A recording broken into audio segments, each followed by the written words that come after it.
Imagine if one simple change in how you think could turn your entire life around. What if the battles you face every day aren't won with money or luck, but with the power inside your mind? Today, I'm sharing a true story that proves positive thinking isn't just a nice idea, it's a force that can rewrite your destiny. Tom lived a quiet, ordinary life. Let me take you back to a small town in Ohio, where a man named Tom lived a quiet, ordinary life. Tom was in his late 40s, a father of 2 young kids, and he worked as a mechanic at a local garage. He wasn't rich, but he had a steady paycheck, a loving wife named Sarah, and a cozy home that felt like a safe haven. Life was simple, predictable, and that suited Tom just fine. He woke up each morning, kissed his family goodbye, and headed to work with a cup of coffee in hand. Deep down, Tom carried a quiet worry. He always focused on what could go wrong.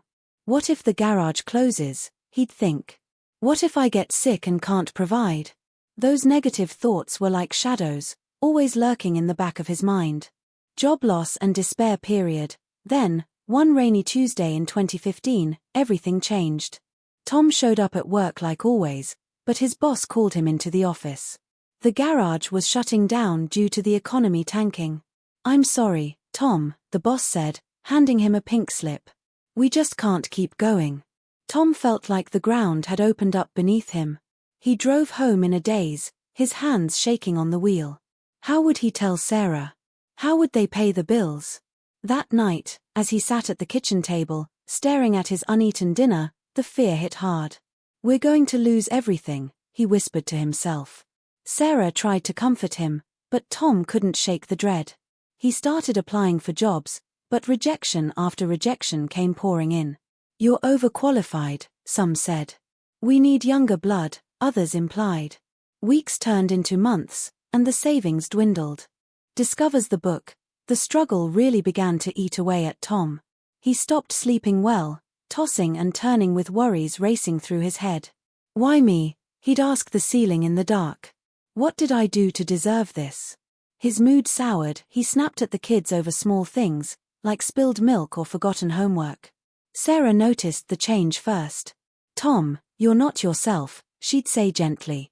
But he brushed it off, sinking deeper into negativity. "Nothing ever works out for people like us," he'd mutter. Soon, the argument started. Sarah felt like she was carrying the weight alone, working extra shifts at her nursing job while Tom sat at home, scrolling job sites endlessly. The house that once felt warm now echoed with silence and tension. One evening, after a particularly bad fight, Sarah packed a bag and took the kids to her sister's place. "I love you, Tom, but I can't watch you destroy yourself like this," she said, tears in her eyes. "You have to fight back." Alone in the empty house, Tom hit rock bottom. He poured himself a drink, then another, staring at old family photos on the wall. The laughter in those pictures seemed like a distant memory. "What's the point?" he thought.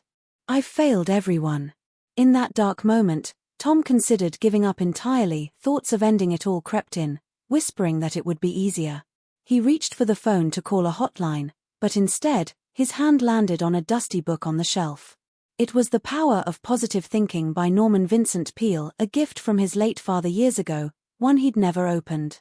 Rock-bottom shadow of negativity, curiosity, or maybe desperation, made him flip through the pages. The words jumped out: "Change your thoughts and you change your world." Tom paused, letting that sink in. What if his constant negativity was the real enemy? Not the job loss, not the economy, but his own mind. Alone after family leaves, he read late into the night, stories of people who'd turned their lives around by shifting their focus. It wasn't magic, it was about choosing hope over fear, one thought at a time.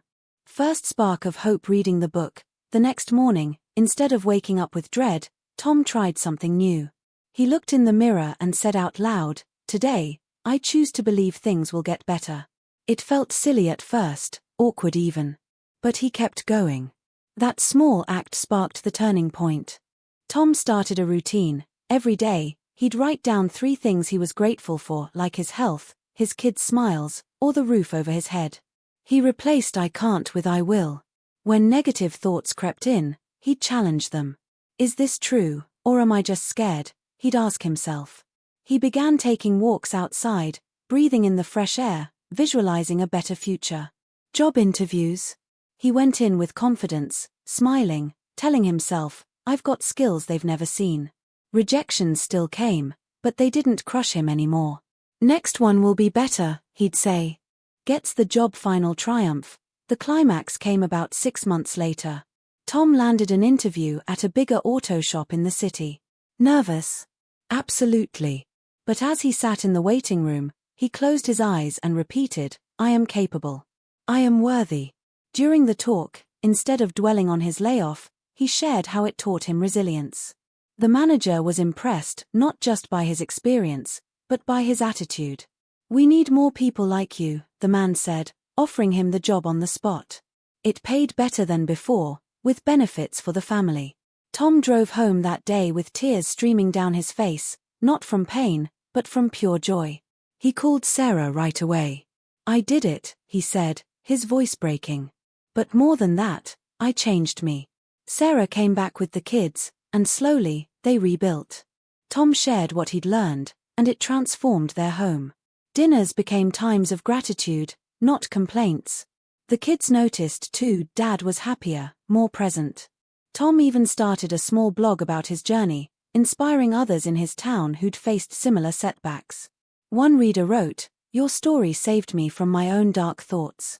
Years later, in 2020, when the pandemic hit and jobs wobbled again, Tom didn't panic. He leaned on that positive mindset, pivoting to online auto repair tutorials that brought in extra income. You have the power to rewrite your story. Looking back, Tom's life wasn't changed by luck or a miracle cure. It was the power of positive thinking, simple, daily choices to focus on possibilities instead of problems. And here's the takeaway for you. What if you tried it today? Think about that nagging worry in your life. Could shifting your thoughts open new doors? Remember, it's not about ignoring reality, it's about facing it with hope. You have the power to rewrite your story, just like Tom did. Closing line end card, start small, one positive thought at a time, and watch how it changes everything. If this story touched you, hit that like button, subscribe for more, and share your own positive shift in the comments. Until next time, keep thinking positively, your best life is waiting.